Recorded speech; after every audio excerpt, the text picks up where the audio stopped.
You're listening to Moviesucktastic.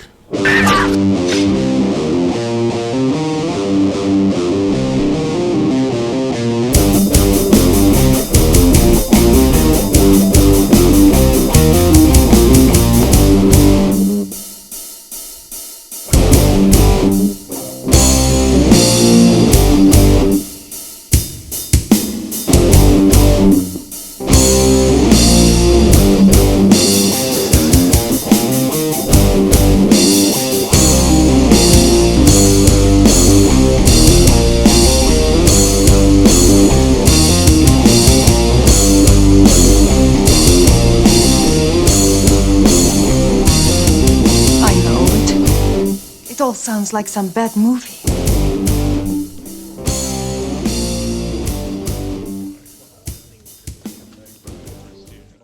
Hello and welcome to Moviesucktastic, episode number one. It's been a while. It's been a while. 146, good sir. We're reviewing Breakin' and Breakin' 2 Electric Boogaloo. As is my habit, I tend to make Holly, my girlfriend, watch my movies with me. Yeah. And we sat down, and I explained to her my plan was to watch Breaking 2 Electric Boogaloo. And she said, well, do we really have to watch both films? I said, well, we have a choice. We can watch both films, or we can watch the first one twice. Yeah. And she opted for neither, and so I ended up watching Breaking 2 by my lonesome. Oh. But now the original challenge was from you to me, and yes. It was Breaking 2 Electric Boogaloo, correct? Correct. That is correct. Which is it is really the iconic term. They struck gold with the name Breaking 2 Electric Boogaloo, because Electric Boogaloo is almost like just it's like a catchphrase now to add on to any film that ends with 2. Yeah. Oh yeah. And if you go to the wiki page for the movie, they mention it there. Mm-hmm. Yeah, because it has gone to that iconic status of just the name. One of our podcasts, not this one, but for strangers, is called Black Friday 2 Electric Boogaloo. That's the point, you know? So, the problem, one of the biggest problems with both of these films is it relies heavily on not having a plot. Well, there's a plot, but it's not a plot that's really original or... Well, all right, let's put it this way. Part 2 has more of an actual plot. So let's not get ahead of ourselves. Really? No. Do you think so? Yeah, Part 2 definitely has more of... Well, if by plot you mean conflict resolution, then yes. What I mean is here. Essentially an 80-minute music video with about 10 minutes of actual film. All right, now I've been a busy camper. I'm talking about the second one, not the first one. The first one had a bit more film in it. The second one is literally an 80-minute music video. All right. And 10 minutes. I mean, you cue the 7-minute dance scene, then go to the bank or town hall where they talk for 30 seconds. Okay. Right on to the next dance scene. Let me kind of explain what I'm saying, and I'll agree with you by clarifying. Okay. By plot, I mean an actual progression of first act, second act, third act, and a conflict that needs to be resolved by the heroes of the film. I would say that Part 2 has a more defined plot. It has a setup of what has to be done. It has the attempts to do it, and then it has the third act where everything comes into play. I would say the first film has more character development. The first film is a character study, so to speak. There is a minor plot involved that doesn't really mean anything. It's just like, oh, we want to be successful. Oh, that's good. That's good. That's yeah. Right. Good for you. Let's dance and get our own show, Broadway show. But it's right. But in that film, it's really more about the characters getting to know each other. It's like an origin story, so it's more character development. So I will agree with that. It's also the higher rated film on IMDb, and when you look But at why? both films, I know, but when you look and watch both films, you can understand. They're both horrible, but you can understand why the first one has a better rating because, like you said, it is a bit more character driven. The plot, razor thin as it is, because it's more character drawn. I don't even want to say you get a better performance out of the actors because they suck in both movies, but they suck so much more in the second film. Lots of voiceover. I mean, just totally taking things in post and adding. It's like, oh yeah, this scene she's just hugging him. We should really maybe put something in there and then cue the voiceover. I mean, it gets that bad in the second film where it almost looks like they did a lot of reshoots. Like, one of the things that I didn't know about either one of these movies is that I thought that the second film came out a year or two later, but it actually only came out 6 months after the first film came out. True. This one came out, the first one came out, I believe it was May or June of 1984, and then Breakin' 2 came out Christmas or December, whatever, 16th, 1984. Now, what's crazy about that is that pretty much is unheard of. Nobody does that. It's very rare that they'll release a sequel the same year. The Matrix did it. It's just a rare occurrence. But, but, like I said, I really thought that the second film came out a year or two after. Mm-hmm. At the end, I just happened to watch the entire credits for the first film. It actually says in the ending credits of the first film, coming soon, Breakin' 2 Electric Boogaloo. And I'm like, holy shit, it was planned. Well, now, it didn't say Breakin' 2, it just said Electric Boogaloo, but the implication was a sequel. Correct. Correct. Now, one thing I read, Canon is just an amazing distribution. They became like, they were known as like, what is like the seventh biggest like main Hollywood. They became a contender with like MGM and the like. And their big thing was they just got into exploitation. They found a niche, and they're Canon's most famous for the Death Wish sequels, Missing in Action series, Exterminator, which we've done previously, and Breakin', obviously. And they just really had a knack for finding these exploitation markets that were ripe and doing low budget films and pushing them out there. Now, the one thing I read that explains the Breakin' 2 time span is that while they were finishing the first film, they pre-sold so much of it. What, like ticket sales? No, distribution rights. Oh, I see. Okay. They pre-sold the distribution rights. They pre-sold it. They sold it so well, like they made so much money off of it, that they immediately started working on the sequel. It's like no matter, like even if the movie doesn't do that well, it's going to be everywhere. And so it was. Just going, as a kid, I could not escape seeing a movie trailer, a poster, whatever. It was everywhere. So they cranked the film out in a month or two, and hence why there's so many dance scenes, because that's just easy to put together. So you can see the concept of, hey, you know what, we haven't even finished this. We haven't finished editing this film yet, and we're already in profit. So good, let's start the sequel. It's all gravy from here on in. And I'm not sure if they knew how. I mean, again, if they sold it well on the distribution end, that doesn't mean it's going to do well. But they just managed to hit a nerve, and it wasn't that hard to hit a nerve back then. Apparently, with some of the stuff that was just becoming. No. Again, 80s was not a quality time for filmmaking. Well, you know what really I find what I find the most sad is a film like this, with all of the dancing and just the terrible plot and all that stuff. It's no different. It really is no different than any of the stuff that they release now, film-wise, High School Musical, Step Up, shit like that. It might be a little better produced. The production value might be a little better. You got prettier people, but none of these films are any different. And what's even worse is on television. So you think you can dance, Dancing with the Stars, just TV shows like that. They're all garbage. They're all garbage. Movies like this, garbage. Movies like Step Up and what's the other one with the cheerleaders? What the fuck is it called? I know what you're talking about. Yeah. Well, anyway, then you got Stomp the Yard. I mean, the fact that I know half of these films' names, it just proves a point that they just pound it home, and you can't avoid it. But it doesn't stop the fact that they're all shit. Sure, and again, they still make shit movies today, obviously, but just better quality.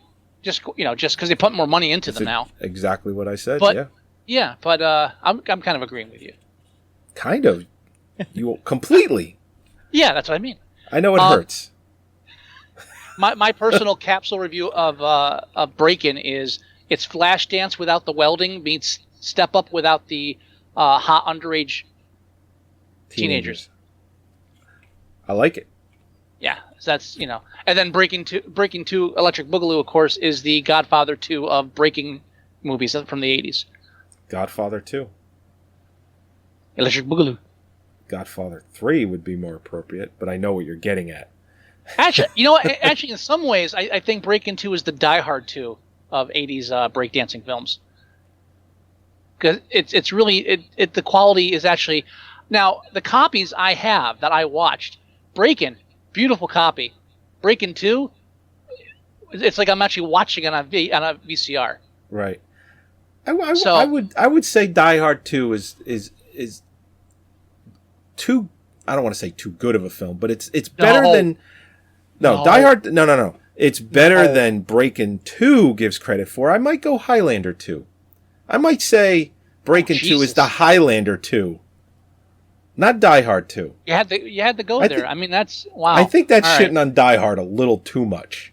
That was just uncalled for. But it needed to be said. Wow. Yeah. I'm trying to find other. We all know Die Hard. What? The film I just referenced? The dancing films. There was Step Up, and then there's the one with the cheerleaders you mentioned. And now Kirsten Dunst is in one of them. If you just look up her name, you'll find it. It's not You Got Served. Yeah, that's it. That's it? Okay. All right, I found it. But no. Is it You Got Served? No, is it not? Is Kirsten Dunst in that? I don't know. I didn't think that was it. Step Up, Stomp the Yard. Bring it on. That's it. Although You Got Served is probably another dance movie.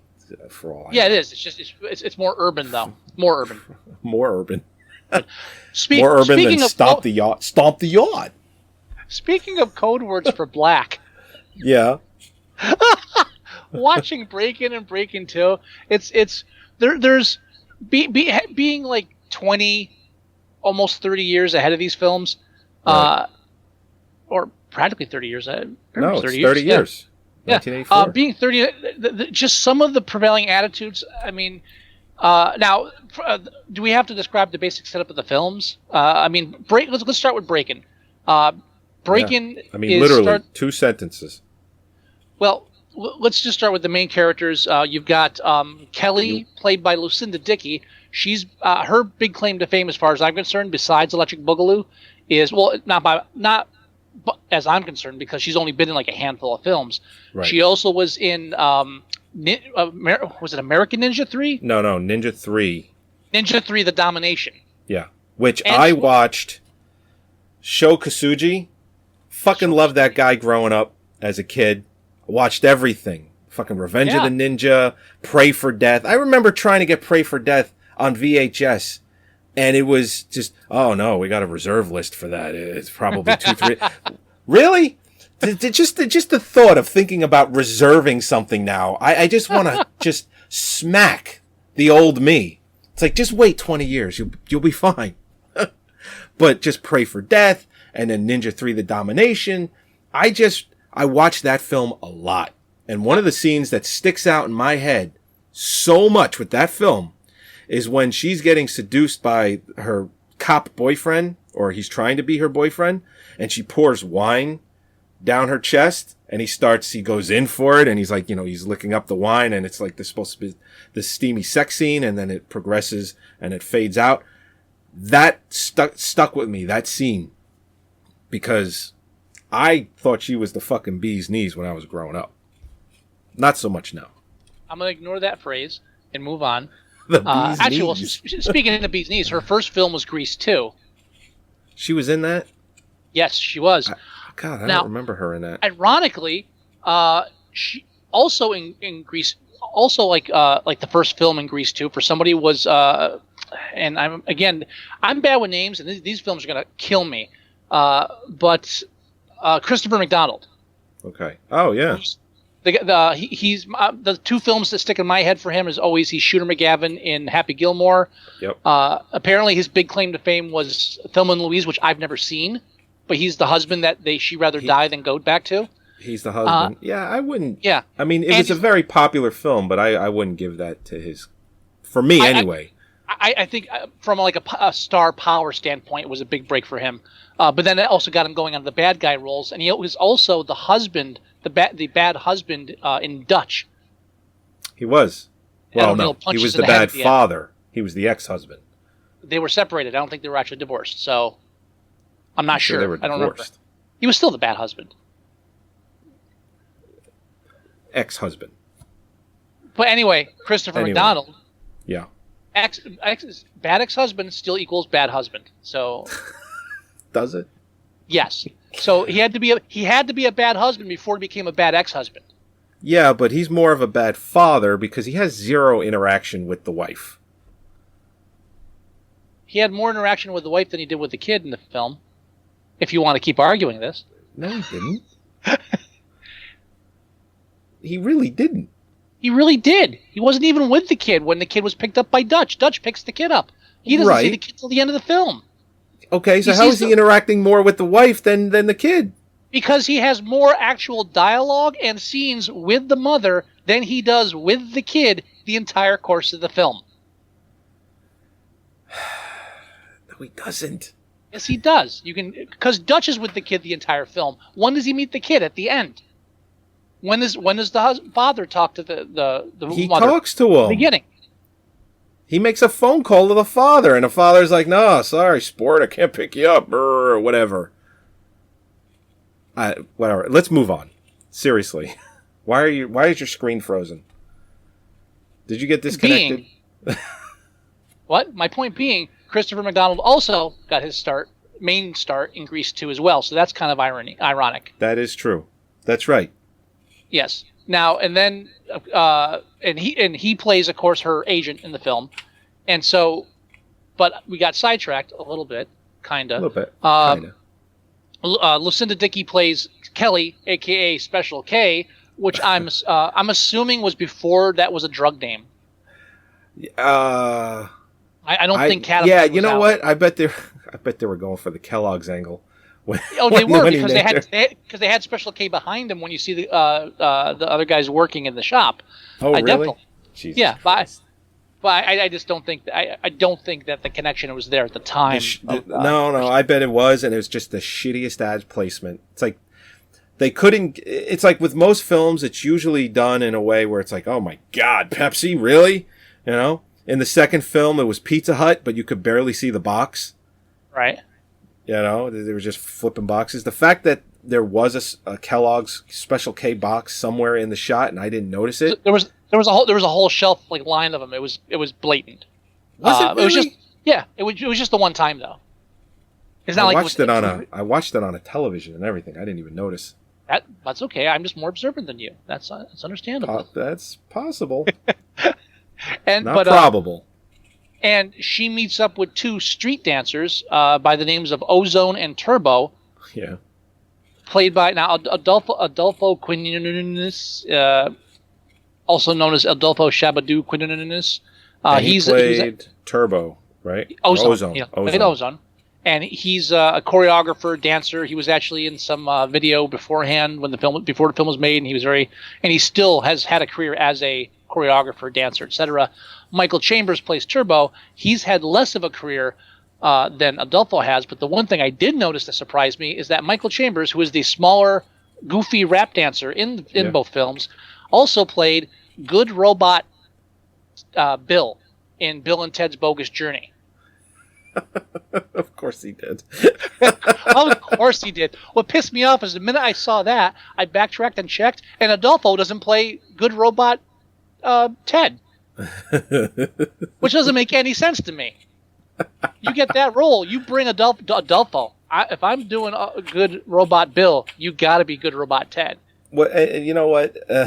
I'm sure it was brought to his attention. He's like, fuck no. Never working with that guy again. Like, I'm sure that they brought Breakin' 2 to Mike McDonald, and he's like, what are you, fucking crazy? Yeah, so they get some other agent guy. Actually, I did read that he was offered a role in Part 2 and turned it down. Of course he did. Yes. Even at the beginning of his career. All right. Yeah. Okay. He was smart enough to say no. I think he might have turned it down just because he was a very busy actor around that time period.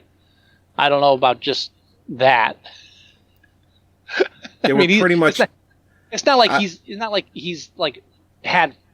he does only great movies. No. But they were pretty much making the sequel, like you said, as they were editing the first one. Well, not as they're. They have to go out and film it and everything. But I think they just kicked gears up and said, I'm not being literal. Not being literal. I am, but I'm saying. Why? There's probably conflict. Why? There's probably a conflict of interest. Maybe. I thought the first script was shit. Then you hand me this one. Actually, I can't argue that. I owed a fucking favor. You expect me to do the second one? You haven't even paid me for the first one.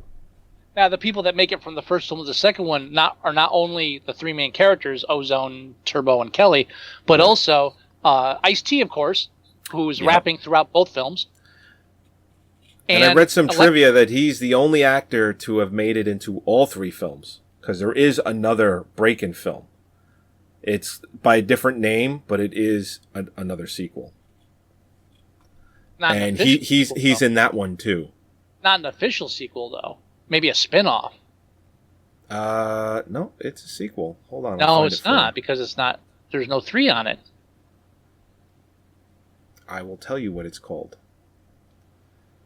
And Electro Rock, which is the evil dance band trio that they compete against in their little dance-offs repeatedly. And you mentioned that you're more observant than me, which is true sometimes. I did. I just posed it as a possibility. I didn't say it was true. Yeah. Did you notice that the girl from the first film that was in the evil gang, street gang dancers, was a part of theirs as well? The same girl from the first film. In the first film where they're part of Electro Rock. She's part of Electro Rock. Yeah, yes. All 3 of them are in the first and second film. Yeah. But did you notice that at the end of the first film, when they're in the show Street Jazz, that the enemies from the first film were all in that as well, and they were all buddies? They're all having a great time? I didn't notice that because, honestly, at that point, I'd given up. It took you that long? Well, once I kind of knew once we got into Street Jazz, the musical, I knew that there was nothing in the film but more and more dancing until the credits rolled. And so at that point, I kind of zoned out a bit. I'll admit that much. Okay. So I did not notice they were actually in the musical as well. Yeah, at the end of the first film, they're all best friends in the musical. They're all having a great time, and there's no tension or anything. And she's in it, and her gang is in it, and then all of a sudden, she's in the Electro Rock gang, and it's like, okay, we're enemies again. Now, she's probably playing a different character again. No, it's the same character. She has the same name? It's the same person.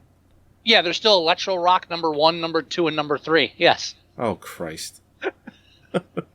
It's Electro Rock.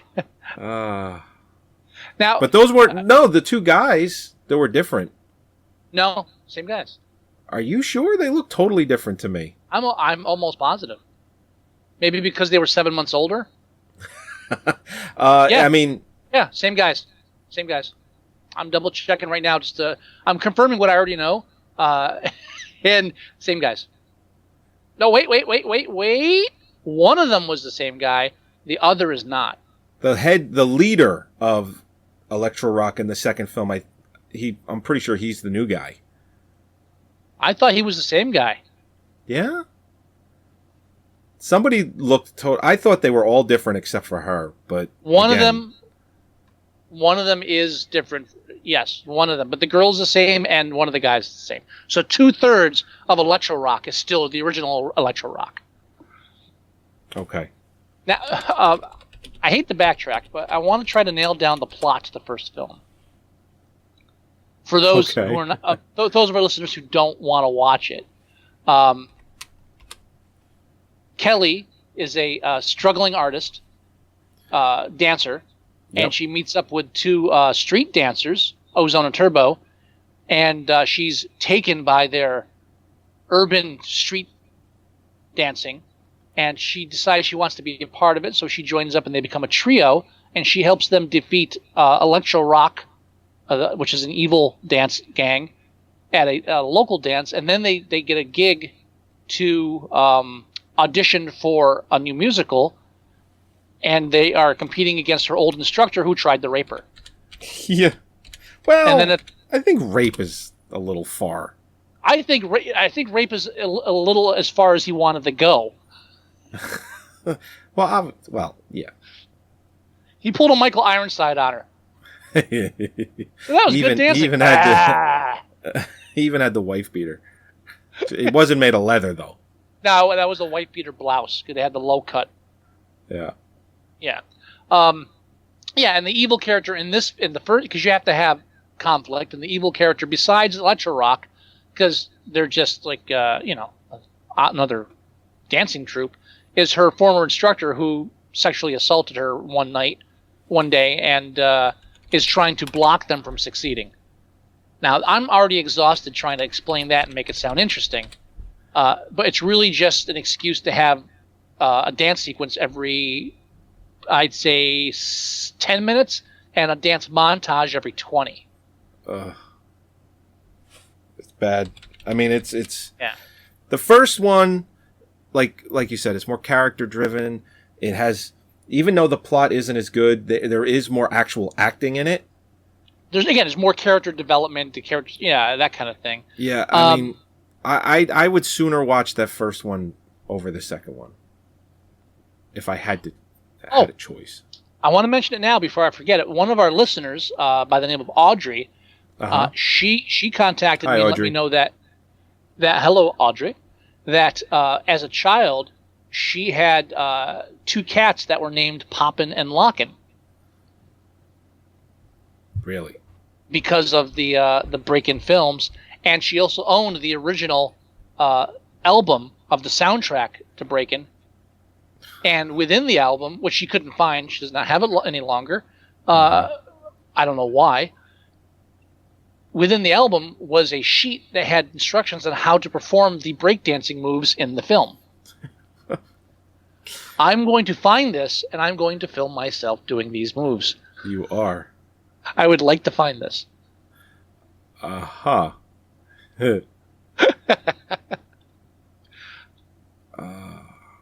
See, I'm trying to find the third film now. There's no third film. I mean, there might be another. I'm telling you, I read that Ice-T was the only character from the Breakin' films to make it into the third film because they replaced everyone else with completely different characters. Right, but there's no. But the description called it a sequel. But whose description? I could have sworn I read it on the wiki page, but it's not there anymore. I don't know. Let it go. Let it go, man. Let it go. Now, the one thing that's kind of obviously the movie's full of your 80s fashion sense and dancing, and that the rap was coming into the mainstream, into white America. Mm-hmm. I tried to explain it to Holly's daughter. I was trying to explain because she's like 20, and I was trying to explain to her back then.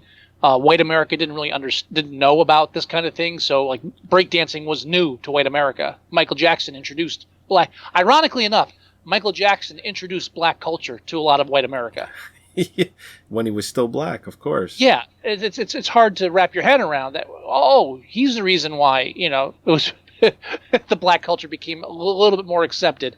And one thing that's really missing from the film, which is PG, is you have a lot about inner city young blacks, African Americans, urban youth, what have you. In the whole street counterculture clashing with upper society. In this case, your agents and your dance troupes and your artistes and her dance instructor that tries to auger his tongue through her head. He's he pretty much stands for the white society holding down, but they really keep the race aspect to a minimum. There's never really they do. You're right. Yeah, I mean, and the pizza shop owner in the beginning wasn't quite Italian enough to really get a do the right thing feel. Yeah. He was almost there, but then he kind of... You didn't get the sense that he's going home and beating his daughter, Well, I don't think he had a daughter. I think he's going home and beating somebody else's kid. But now, one thing that does in the film is that her, one of Kelly's friends, her main friend, the friend that introduces her to Turbo and Ozone, two wonderful names, right, is her gay friend. Now, we know he's gay because he speaks in a high voice, he's very effeminate, and every time you see him, he's wearing purple or pink. And like the tightest fucking leotard I've ever seen. You could almost see the director say, "Listen, I can't express to you how important it is that you seem as gay as possible in this film. You must be as gay. If we could film you having your a dick slap you in the face, we do it, but we can't because it's PG. So I need you to pretend that in between takes you are going and feasting on cock. But really, you need to make people believe that. It's so insane how like blatant it is. And I have two theories. Okay. One is that they just wanted to get the whole gay thing out of the way because dancing involved. And two is that they wanted to have a character you could focus on and say, hey, look, he's gay. Because there is this weird thing about Turbo and Ozone living together the way they do. And I didn't think it was that weird. But it's not that weird at first, but it's weird enough, especially since they only have one bed in the room, that you really, it's almost like you got to, all right, listen, if we put this in here, maybe they'll ignore it. And I'm saying this because it becomes a bit more weird in 2 when Ozone starts giving Turbo advice on how to talk to a girl, and at the end of the whole during the whole thing they're dancing with a doll mannequin dummy thing. Well, doll, because it's like stuffed. It's not like hard like a mannequin. And they're dancing back and forth. They start fighting over it and tear it apart, and then gleefully laugh and start dancing with each other. That's frightening on a couple of levels. Yeah, I did notice that. Not the two men dancing and enjoying each other's company. That's not frightening. It's the fact that to get there, they had to rip apart a woman's body. It's actually at that scene now, ironically enough. You're actually real good at doing that. Like, you'll bring up a scene, and it's on. Like, this is the scene where you are. It's like he's showing him how to, hang out with a chick and talk to her, and then he gets the stuffed dummy and does that fun stuff. Oh. So that there's this whole undertone that I guess maybe in the 80s it wasn't that much out in the open. Because it was still easy just to point and say, ha ha ha, look, gay people. We weren't as cultured then as we are now. Will and grace aside, but that was kind of odd. But apart from like that minor gay thing in the first film, they really don't draw too much on the actual race, the race divide of the classes. It was strictly a class divide. Yeah. Now in the sequel, at the end of the film, of course, they make this Broadway musical that's a huge hit, and apparently nobody makes any money on it. Yeah, because they're still living in the fucking shack. Right, and it's only been 7 months, as you said. First one and second one, 7-month divide, and they've lost touch. Kelly's lost touch with them. I don't know how you lose touch with anybody in 7 months. And if this musical was successful, how long did it run? Right. They're already like not on speaking terms or working together, right? Exactly. And when she goes and she sees him, goes, "Oh, and I really missed you," and she gives him a very, passionate peck. It's not like a real kiss, but it's, you get the gist that it's like, okay, they've been romantic, and her character does that a lot. If you notice, in the first and the second film, she's a tease. What I think they're going for is sexual tension, and it doesn't work. In the first film, she thanks a lot of people by giving them like really close hugs.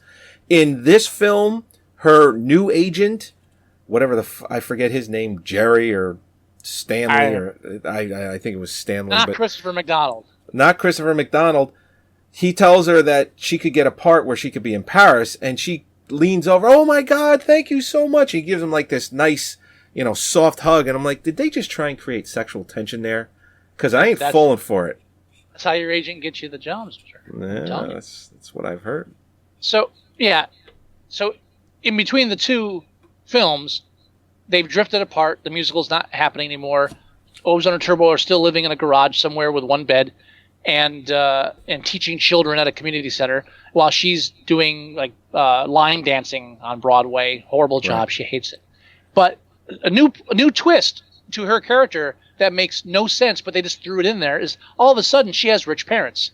Yeah, she's like the scene where she goes home and she's sitting in beautiful mansion, manicured lawn and everything, and you just see her dad throw an olive in a martini, and he's like, like he's fucking old school,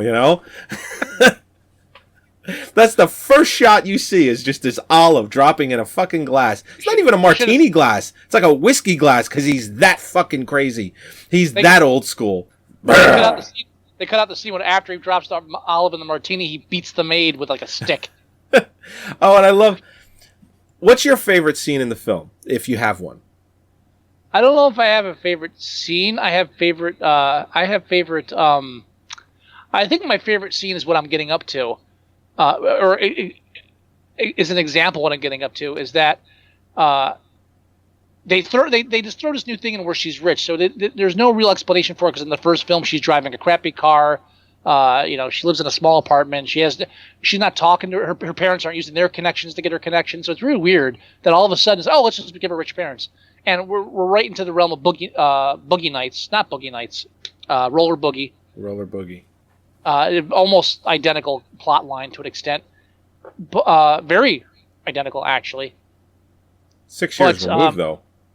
Wasn't Roller Boogie 78? Oh, yeah. And it's a very generic plot. It's not like Roller Boogie was the first to use it. But the class divide now has this added undertone of, they're poor and black. They don't say it. But suddenly the film is much more conscious of the racial divide.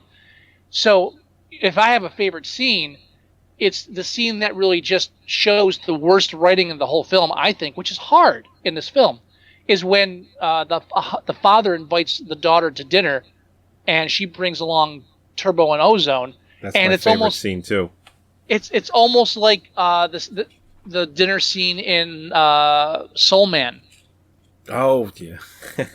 Mom, Dad, I'm black. and just they bring in the love interest that's the preppy white guy, and he even talks like, "Oh, excuse me." It's funny thing about Hollywood. I'm so busy because they all sue each other. It's like, and then they pan over to Turbo and Ozone, and they're like, I actually genuinely laughed at that. I thought that was a genuinely funny scene. But my favorite scene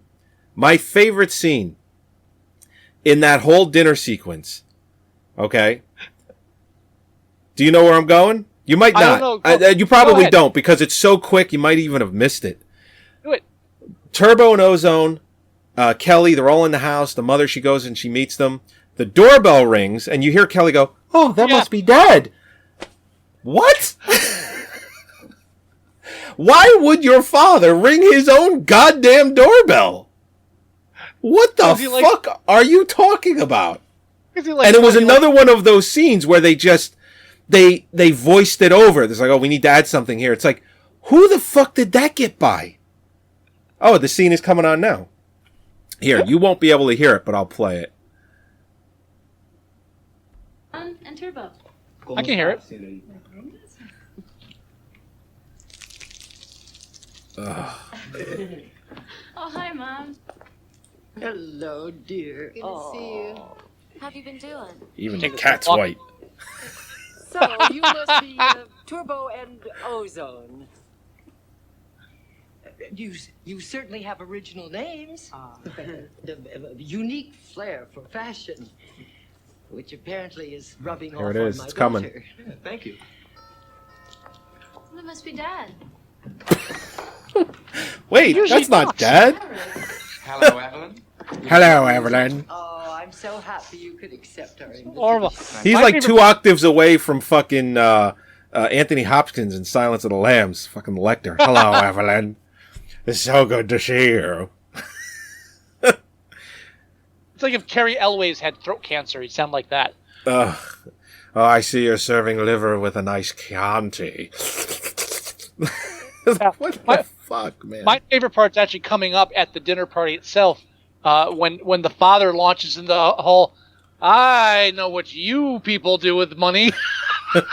With your drugs and your clothes. When we get up to that part, if you can play that, Sure. That was like it was. Oh, I know why you're here. You're gonna ask me for money. What are these Negroes doing at my dinner table? I mean, they evoked it as much as possible without really going out there and making it a race issue. Yeah. Is that coming up? And they're throwing the food in there, and here it is.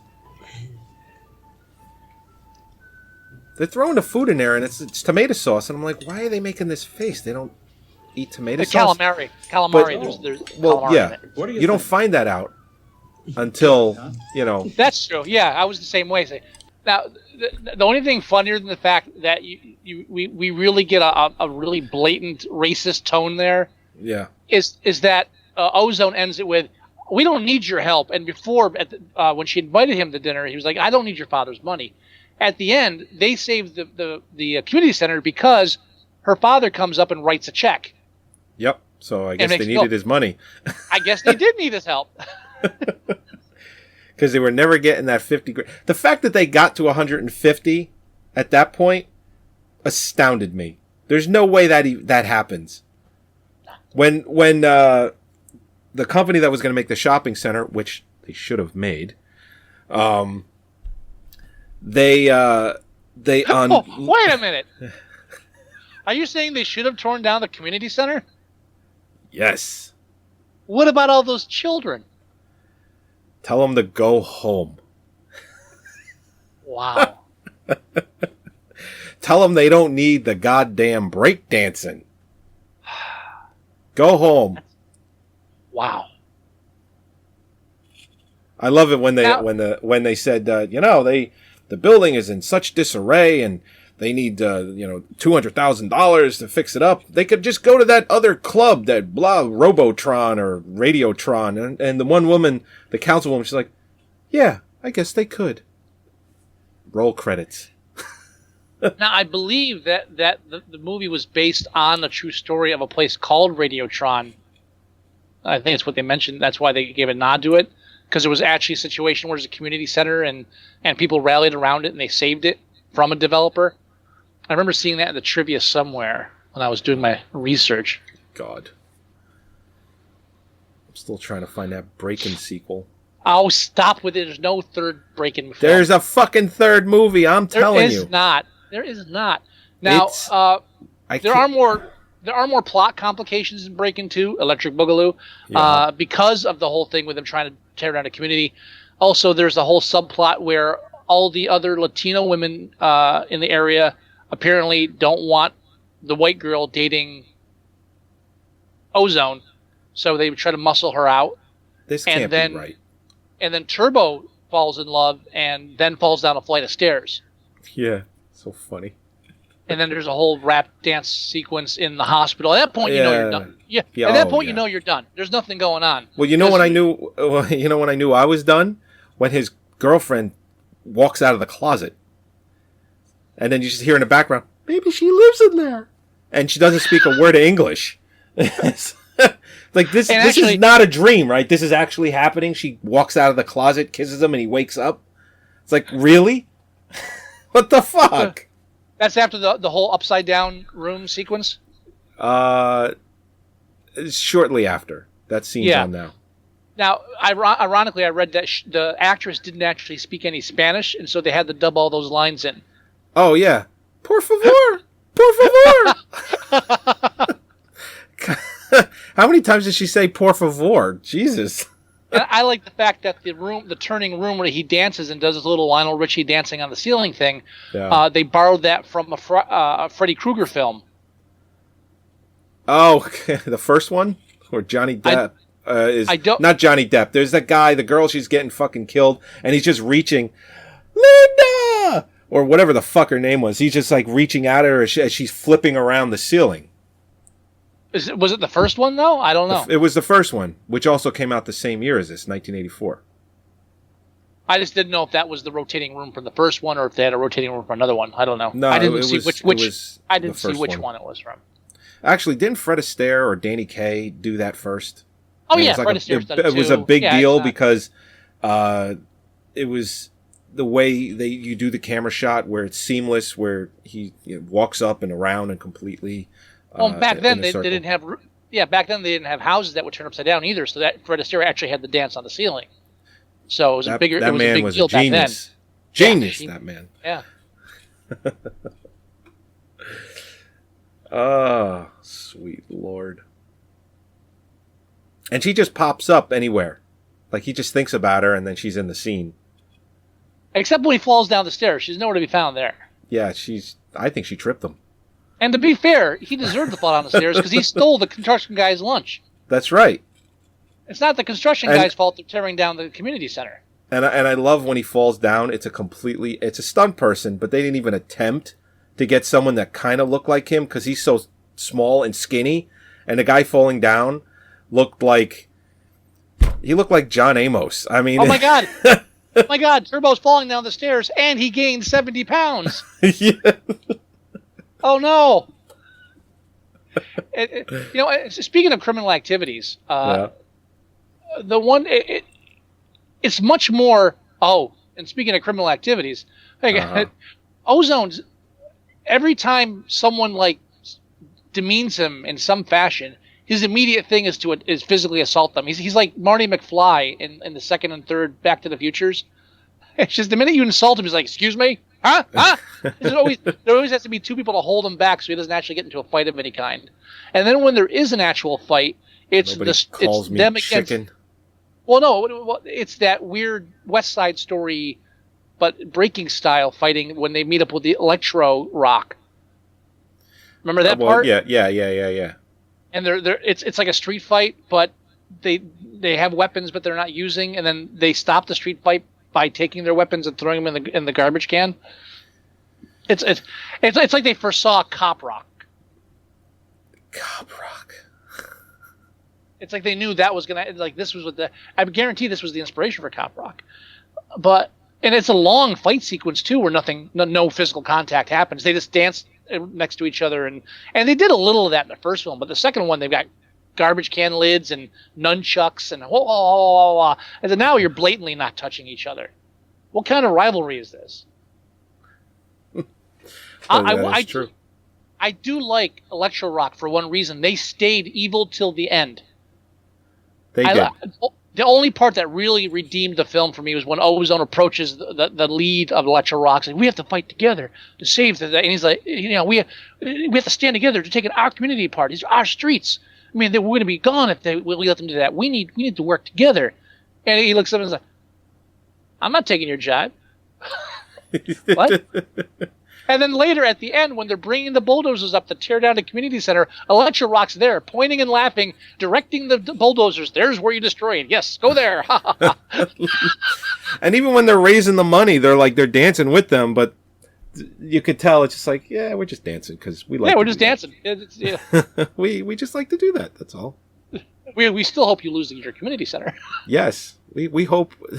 Now, when you're fixing it, it collapses. We hope you spend $200,000 for no reason. Speaking of fixing, I would like to suggest one change to both films. Just one. Just one change that would so alter both films that it would redeem them both. I don't know if that's possible, but I'm ready. You replace Electra Rock with the street gang from The Exterminator 2. They're still dancers. They got the moves. Only they're insane and they like to rape and kill people. Gets a new rating, whole new respect.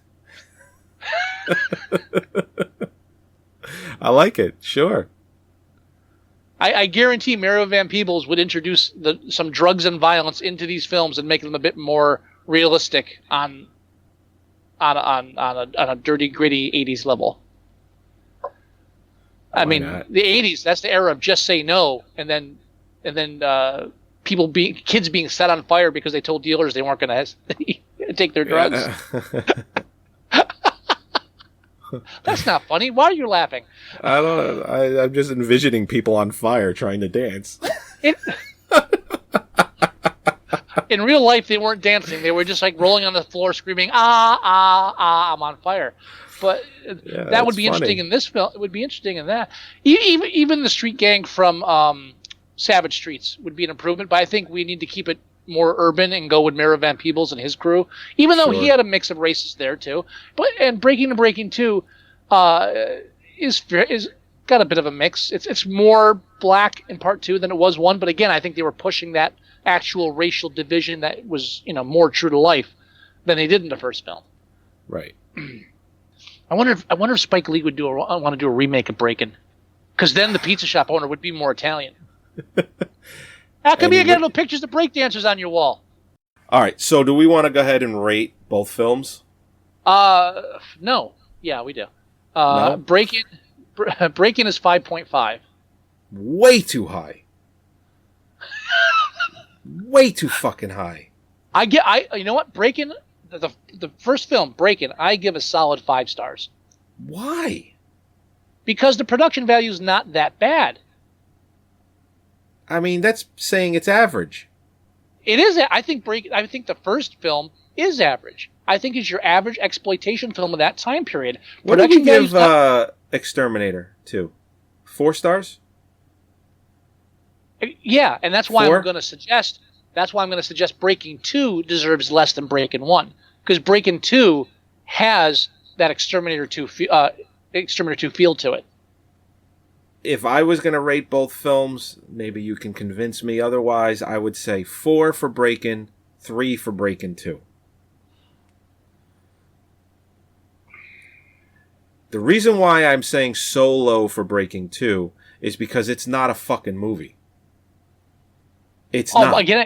Again, that's where we disagree, because like I said, I think Part 2 has a more coherent plot structure than the first film. Okay, and there's still 80 minutes of music video still happening. Now, I just so happen... You know what I want to do? I'll interrupt you just real quick. What I want to do is I said I want to, and I know. did. I said you just did. I want to take the film, Breakin', okay? And I want to take every scene that's not dancing or music, and I guarantee I can cut that down to a 10-minute movie of just acting. You know what's so funny about that? What? You know what you just interrupted me from saying? Go ahead.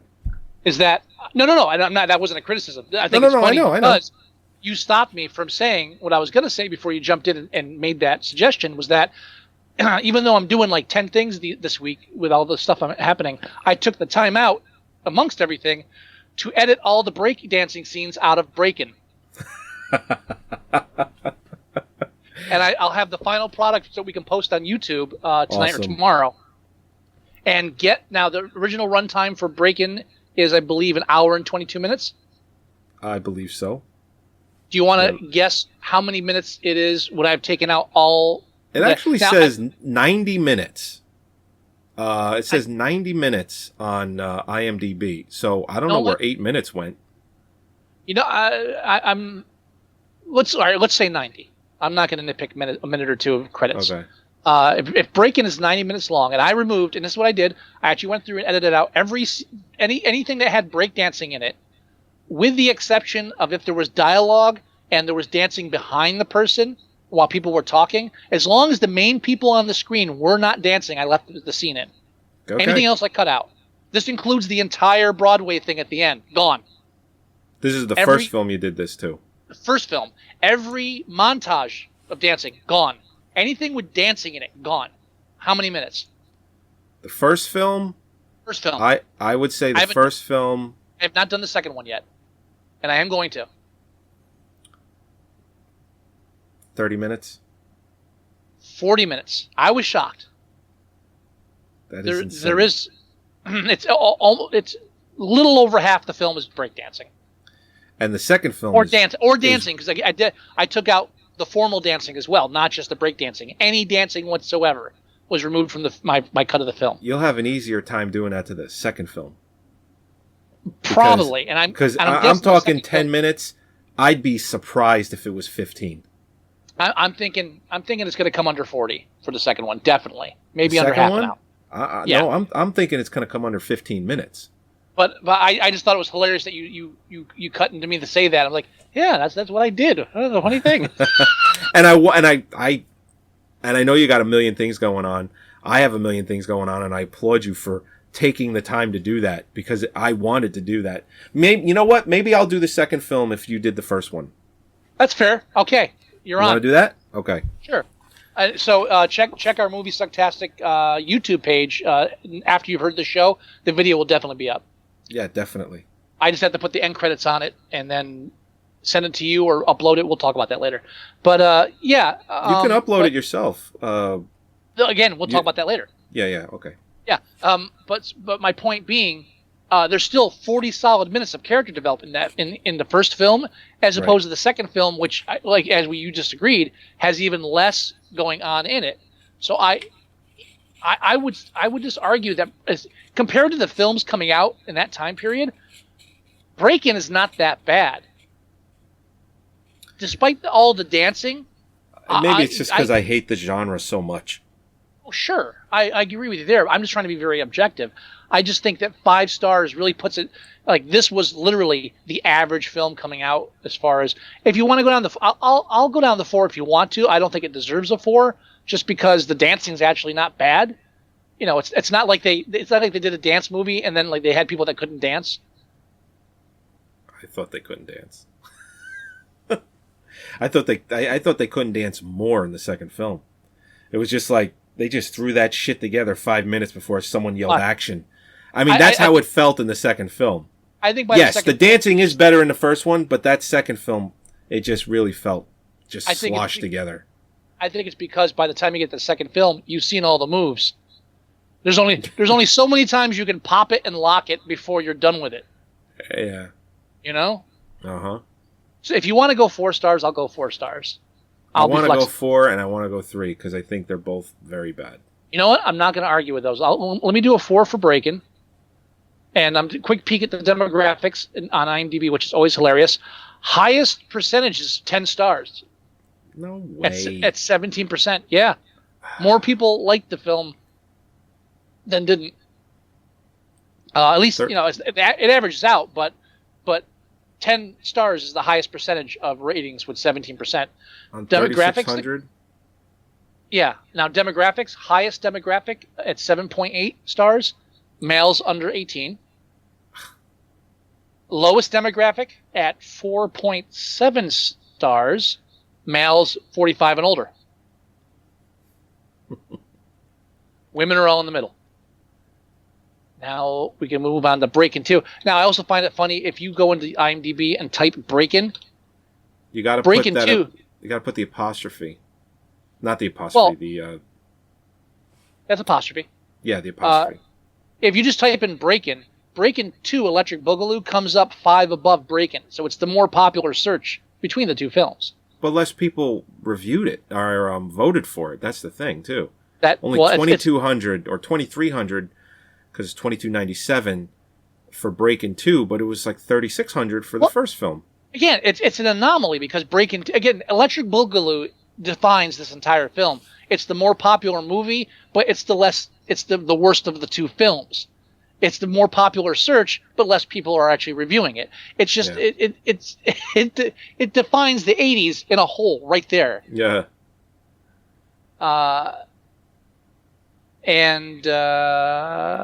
See, maybe they you could know do what? Here's maybe the thing. Maybe they could do a Breaking crossover with a Wild Thing.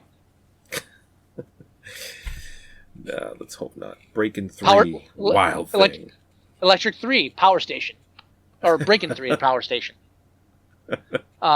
So 3 stars. I'll rate that. Yeah. And you know what's funny? You said Breaking Part 1 had the largest demographic was 17%, 10 stars. Same thing. Same thing. Same fucking people. Guaranteed. Okay. And then highest demographic at 7.5 stars is females under 18. Uh-huh. And which is surprising because I don't think Turbo goes shirtless in the second one, only the first one. And the lowest demographic is 3.8 stars with, once again, males age 45 and higher. Because but the one construction worker did.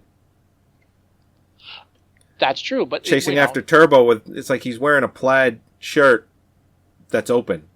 It's open, but it's not off. But what construction site does that? They haven't even started working. Usually that comes at least midday where they're catcalling. It's like this is like 8 o'clock in the morning. If they could, I'm gonna throw this out there. If they could remake Breakin' 2 Electric Boogaloo, and they should remake it and call it Breakin' 2 Electric Boogaloo without doing the first one. The evil developer that wants to tear down the community center and build a shopping mall, I guarantee they could get Donald Trump to play that character. He is such a fucking whore for attention. I guarantee he'd do the role. As long as they wrote it so whenever he was acting it seemed like he was the good guy. They just don't tell him that he's the bad guy in the film. He did some shitty indie movie that I saw on Cinemax like 4 years ago. I think the film's a little older than that. And I think it had Bo Derek. And he was sitting across the table from her and she, quote unquote, beat him. You know, she got her way. Whatever. He was some shitty developer, but he was playing himself. And they move on and end scene, and in the credits, and it says, Donald, that really was freaking him Trump. It's like, really? Yeah.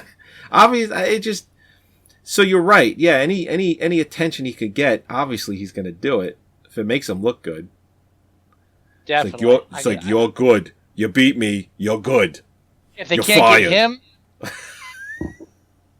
if they can't get him, maybe on a whim, maybe they could get Mitt Romney. Maybe. Yeah, because he doesn't have a problem with corporations. Obama-Loney. Who? Obama-Loney. Okay. Oh, that's right. As long as he can say Obama-Loney. If I can coin a phrase, Obama-Loney. Yeah, and here's the funny thing too. My favorite thing about Breakin' 2, when they had the blade. Now this is the kind of thing where, and this is a good segue for us to go into the strangers after this, because I'm just going to say this as far as films go. Watching an '80s film where they have the blatantly racist rich white guy, I guess there are some people that are. I think there's a segment of society where my reaction should be that I'm offended by that. And when the evil rich white capitalist, what have you, wants to tear down a community center to build a mall, there's a segment of society where I'm supposed to be offended because they're kind of stereotyping rich white people as evil. And I'm not, because I totally believe that there are people rich white people out there who are evil. And well, yeah. and How do when you think any mall gets built? yeah, Nicely? exactly. Yeah. There's no such Oh, thing this is as a Indian mall. land? Fuck you. We're going to build on top of the bodies. That's what we're going to do. So you should have said Poltergeist, based on true events. No one thought that was silly, right? Yeah. Oh, You never moved the bodies. You built on top of the land and you never moved the bodies. Go Craig T. Nelson. there's no such thing as a mall that was not built by evil intentions. That's just fucking fact. It's like, you know those guys that built the mall? They were such nice fellas. No. So when the rich guy, throwing the olive in the martini and with the tennis court dates and lives in the huge mansion, is sitting here at the table talking about, you people mismanage your money and you spend it on drugs, fancy clothes, and cars. There's not a doubt in my mind that at least 50% of the rich white people in mansions would actually say that. And not for nothing, but he got that mansion by stepping over everyone else. That's how he got there. It's like, oh, you're a poor white person? Yeah, I'm stepping on. Oh, you're black and you live in a community, and I'm stepping on you too. Oh, I'm going to build this mall. Oh, your kids used to go there? Well, now they can go to the ShopRite that I just built, and you can just buy garbage. That's what happens. I have my food delivered, bitch. If I was gonna make any criticism about the social commentary of Break Into Electric Boogaloo, my only complaint would be rich white developers occasionally destroy community centers for poor white neighborhoods too. Other than that, Yeah. I've got nothing. Oh, sure. That in real life, people don't dance that much at all, anywhere. Even No. in dance studios, people don't dance that much. No. No. Nope. Now, my challenge to you. Yes. I have a sneaking suspicion that my challenge is this Phantom Third film you're talking about. Okay. And I think you're confused. Now, are you Hold on. passing up a golden chance to challenge me to no retreat, no surrender? Not only that, because of I'm the Jean-Claude Van Damme cameo in the first film? oh, we didn't talk about the cameo. I'm sorry. You know what? 10 people had told me about the cameo, and I saw the cameo, and I forgot to talk about the cameo. Do you want to talk about the cameo? Well, we could talk about it briefly. But apparently, there must be, like, the version we saw was an hour and 22 minutes. Mm-hmm. IMDb says it's 90 minutes. Now, I'm wondering if the VHS version is the 90-minute version, and what we saw, because we watched it on YouTube, is the shorter version, or cut version of some kind. Because there is video of him dancing. There is. Now, but I don't think they cut any more video out of it. But in the feature that we saw, he's just standing there, just kind of looking on. Yeah, he's a bystander. It was his first role. He was an extra, and he was standing with the crowd, just kind of like, with them. And from I read in one interview with Claude Van Damme, he said that during that scene, he kept doing like backflips and splits and stuff to try to get the attention of the cameras, and they totally cut all that shit out because he wasn't there to be a fucking star. He was there to be an extra. Right. So every time he tried to draw attention to himself, they cut that shit down. But you can see him, a very young Claude Van Damme with a low blouse cut kind of black muscle shirt. Yeah, it's like wife beater meets leotard. It's ridiculous. Exactly. Right. It's like the same thing he wore in fucking Bloodsport.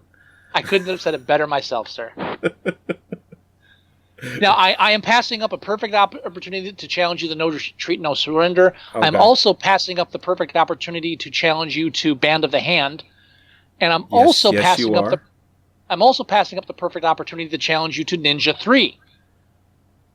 Or and any Cheerleader Camp. Although a Cheerleader Camp I can't find anywhere. So that's a hard one. Really? If you can find that, please let me know. So I passed up a lot of shit. Christopher, there's a lot of shit here. But I wanted to stay true to the fact that we're watching these two breakdancing films that were made in the same year. Yeah. I can't remember the last time we reviewed two films in one episode. I just don't have that kind of time. I know, but these were short films, and we knew there wasn't going to be that much to them besides dancing. Yeah. So it's kind of easy. But what I'm challenging you to, same 1 year later, and there's a common theme. There's a common theme. I'll give you one hint, apostrophe. I'll give you another hint. Yeah. Ice-T's in it.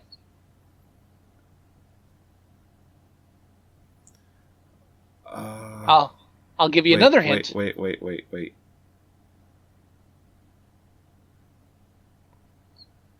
I'll give you another hint. Mario Van Peebles makes a comeback in this challenge. And we are dealing with another... Wait. You're challenging me to New Jack City? No, I'm challenging you to another film about another urban no apostrophe trend. I'm challenging you to another film about an urban trend in the 80s. Okay. With an apostrophe and Ice-T and Mario Van Peebles. I'm challenging you to the film Rappin'. Ugh. I never even heard of that. Honestly, I've never seen it either, but I do my research, and I kept stumbling upon this when I was looking up stuff on the film, and I was like, how can I not go from breaking to rapping? It just doesn't. It makes perfect sense. It's not in Ice-T's IMDb. Ice-T does the trailer for it. I don't know if he's in the movie, but if you play the trailer, he raps the movie. Jesus Christ. Rapping. You're challenging me to rapping? Rapping with Mario Van Peebles. Fresh from Exterminator 2. You know, and oh god. And he plays Rappin' Hood. Come on. I'm not kidding. His name is John Hood, and Ice-T refers to him as Rappin' Hood. And there's even a theme about him giving...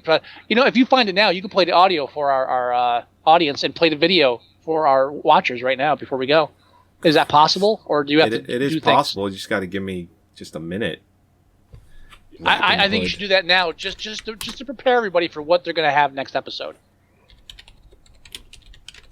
And I did not make this challenge lately. Like I said, no retreat, no any Claude Van Damme. Oh, shit, Time Cop. We could have done any Claude Van Damme film. And Ninja 3: The Domination. That's great as far as bad movies go. Don't get me wrong. But it's another fucking canon film. Yeah, it's also definitely it's also a canon. I forgot to mention that. That should have been my first hint, was that it's another canon film, because that would have narrowed it down. I looked up while I was doing my research, a list of canon films released. Okay. 1980s canon films. Shit. They were everywhere. But the Ninja films, Missing Action films, Bolero. 10 to Midnight, again, Bronson. Up. Yeah. I'm sick. I need help. Treasure of the Four Crowns is a canon film.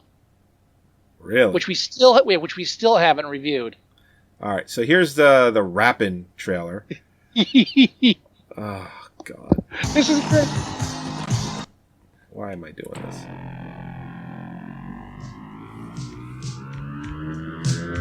You know what the movie's about, Ice-T? Pay attention to me. I'm gonna tell you a story about an MC or a rapper. That's a person who rhymes to the beat. A musical rhythm on city street.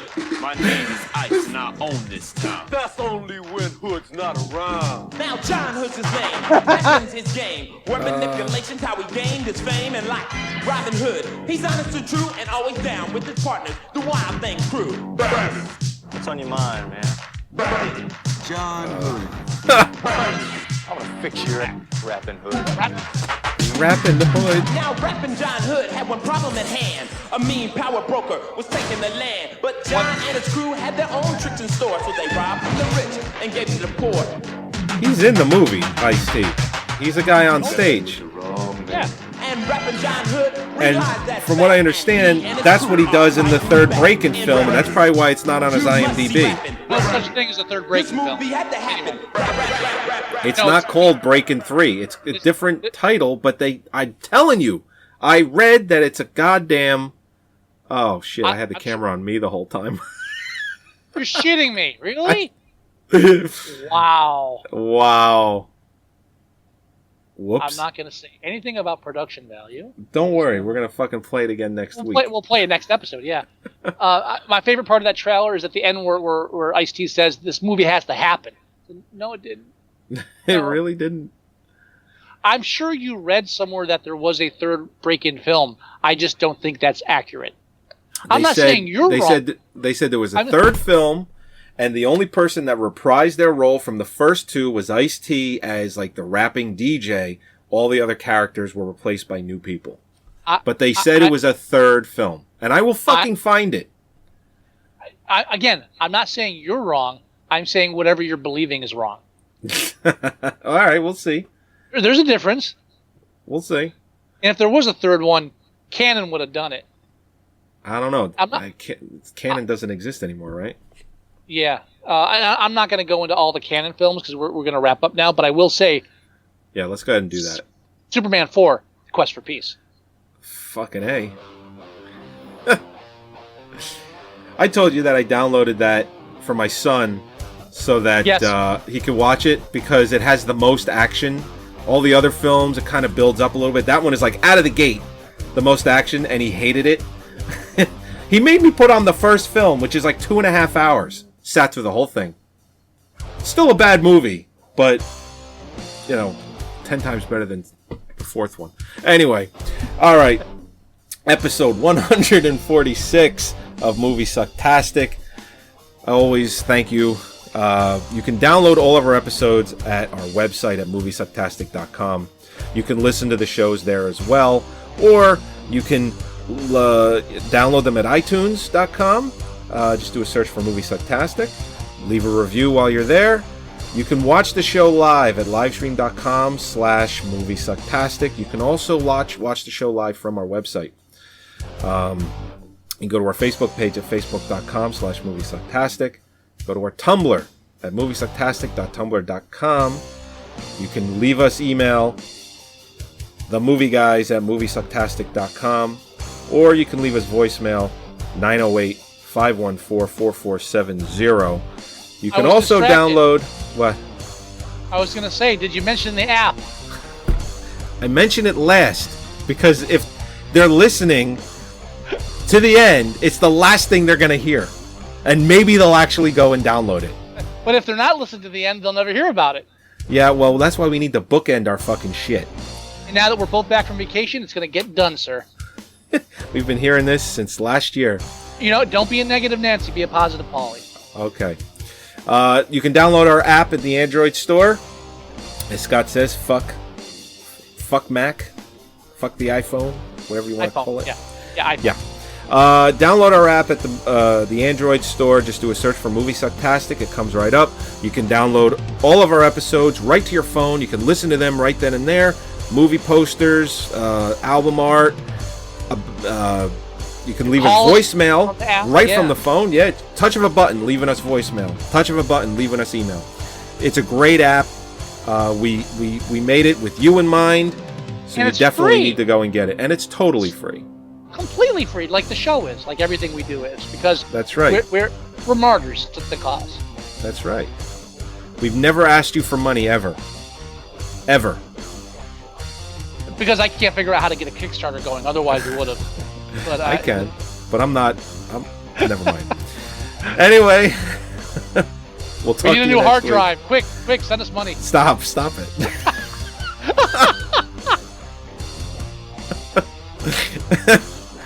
We didn't save anything. Quick. All right. With that, bye bye. Wow. Carbonate? What's that? Oh, shit. So that's why they call it Crash Plan. Oh.